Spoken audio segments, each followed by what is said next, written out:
Iinkcukacha-manani zibonisa ukuba uninzi labakhweli lusebenzisa iteksi, kodwa abanini beteksi bayaluva ulwamvila kushishino lwabo, njengoko kuthukuza okunye ukwenyuka kwamaxabiso amafutha ezithuthi. Ukanti kunyanzelekile ukuba banyuse amaxabiso okukhwela, njengoko kunyanzeleka bahlawule izithuthi zabo kwanezinye iindleko.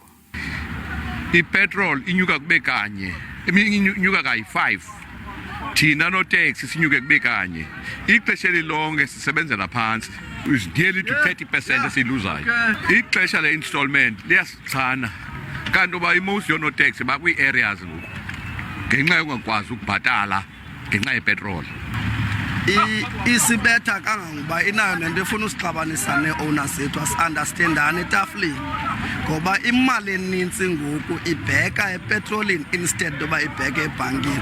R100 yi-4 liters nge-208 liters ayifiki nakota empty. So laa nto iyasifektha amandla. Laa nto ngoyisithumela samabasithumela sinyuse imali kwakhona for abantu ndini basokolayo kaswengxaki yabo. Abakhweli abasebenzisa iteksi bafumana umvuzo ophakathi kwe-3,500 ukuyotsho kwi-8,000 ngenyanga.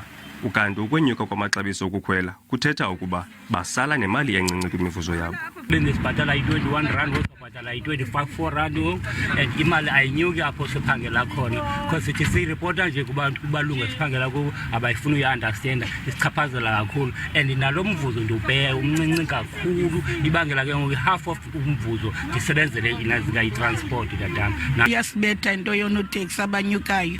Ibimivuzo ninganyuki nokutya kuduru phandle lapha, asikwazi uyinyamezela le nto. Ukuhlawula imali ethe chatha ukuya emsebenzini, ukwenyuka kwamaxabiso okutya kwanemeko yoqoqosho engentlanga zezona nto zihamba phambili kwiincoko zabakhweli. Ndingumcebisi Silengile weendaba ze-SABC eGqeberha.